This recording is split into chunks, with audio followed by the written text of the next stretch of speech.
ചലച്ചിത്രമേളയെ മാലിന്യമുക്തമാക്കാൻ ഹരിതകർമ്മസേനയും ശുചീകരണ തൊഴിലാളികളും നിസ്വാർത്ഥമായ സേവനമാണ് നടത്തുന്നത്. ഫിലിം ഫെസ്റ്റിവലിൻ്റെ ഭാഗമായിട്ടുള്ള മൂന്നാമത്തെ വർഷമാണ് ഞങ്ങളിവിടെ വരുന്നത്. പ്ലാസ്റ്റിക് ബോട്ടിലുകൾ, പ്ലാസ്റ്റിക് കവറുകൾ, പിന്നെ പേപ്പർ വേസ്റ്റുകൾ ഇങ്ങനെ ഉള്ളതെല്ലാം റോഡിൽ കിടക്കുന്നതും ഓരോ ഫ്ലോറിൽ കിടക്കുന്നതെല്ലാം പറക്കിയെടുത്ത് അത് സെഗ്രിഗേഷൻ ചെയ്ത് മാറ്റുക എന്നുള്ളതാണ് ഞങ്ങളുടെ ജോലി. മേളയെ മാലിന്യമുക്തമാക്കാൻ തൊഴിലാളികൾ അശ്രാന്തം പരിശ്രമിക്കുമ്പോഴും ചില ബുദ്ധിമുട്ടുകളും അവർ നേരിടുന്നുണ്ട്. നമ്മളിപ്പോൾ വേസ്റ്റ് വയ്ക്കാൻ കോർപ്പറേഷനിൽ നിന്ന് ഓരോ സ്ഥലത്ത് ഓരോ ബിന്ന് വയ്ക്കുന്നുണ്ട്. പക്ഷേ അതിൽ ഫുഡ് വേസ്റ്റൂടെ ചേർത്ത് മിക്സ് ചെയ്താണ് ഇടുന്നത്. അപ്പോൾ ഞങ്ങൾക്ക് അത് സെഗ്രിഗേഷൻ ചെയ്യാൻ വളരെ ബുദ്ധിമുട്ടാണ്. മാലിന്യം വേർതിരിക്കൽ, സംസ്കരിക്കൽ എന്നിവയെക്കുറിച്ച് അറിവ് നൽകാൻ സഹായിക്കുന്ന മാലിന്യമുക്ത കേരളം ജനകീയ ക്യാമ്പയിൻ്റെ സ്റ്റാൾ ശുചീകരണ തൊഴിലാളികളോടൊപ്പം ചേർന്ന് ചലച്ചിത്ര അക്കാദമി ചെയർമാൻ പ്രേംകുമാർ ഉദ്ഘാടനം ചെയ്തു.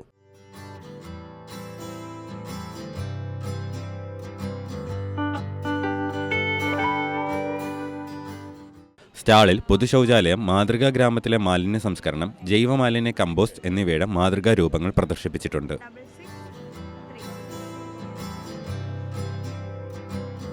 ഇത് ശുചിത്വ മിഷൻ്റെ തന്നെ ഒരു സ്റ്റാളാണ്. അതായത് നമ്മളുടെ ഹരിതകർമ്മസേനക്കാർ വേസ്റ്റ് മാനേജ്മെൻറ്റ് എങ്ങനെയാണെന്നുള്ളൊരു ഒരു ഫ്രെയിമൊക്കെ നമ്മളിതിൽ കാണിക്കുന്നുണ്ട്. അതുപോലെ തന്നെ ടേക്ക് എ ബ്രേക്ക് എന്ന് പറയുന്ന ഒരു പദ്ധതിയുണ്ട്. അതായത് നമ്മുടെ പബ്ലിക് ടോയ്ലറ്റ് വിത്ത് അതിൽ റിഫ്രഷ്മെൻറ്റ് വരുന്നത്, അതിൻ്റെ ഒരു മോഡൽ നമ്മളിതിൻ്റെ ഉള്ളിൽ കാണിച്ചിട്ടുണ്ട്.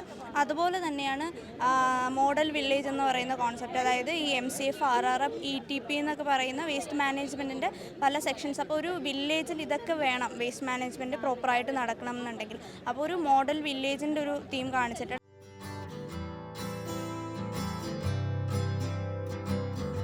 അതുപോലെ തന്നെ അപ്സൈക്ലിംഗ് എന്ന് പറയുന്നതാണ് ആ ഒരു ടെക്നിക്ക്. റീസൈക്ലിംഗ് അല്ല, അപ്സൈക്ലിംഗ് എന്ന് പറയുമ്പം അതിൻ്റെ രൂപം വലിയ രീതിയിൽ മാറ്റാതെ നമുക്ക് വേറൊരു പ്രോഡക്റ്റായിട്ട് യൂസ് ചെയ്യാം. ഇപ്പം നമ്മൾ ടയറിൽ നിന്ന് ചെയർ, ടേബിളൊക്കെ ഉണ്ടാക്കുന്നത്, നമ്മൾ ക്ലോത്തിൽ നിന്ന് ബാഗ് ഉണ്ടാക്കുന്നതൊക്കെ അപ്സൈക്ലിംഗ് ടെക്നിക്കാണ്. അപ്പോൾ ഇത് നമുക്കൊരു ബിസിനസ്സായിട്ട് തന്നെ വലിയൊരു രീതിയിൽ കൊമേഴ്ഷ്യൽ ലെവലിൽ യൂസ് ചെയ്യാം. അപ്പോൾ അതിൻ്റെ ഒരു മിനി വേർഷനും നമ്മൾ പോർട്രേറ്റ് ചെയ്യുന്നുണ്ട്.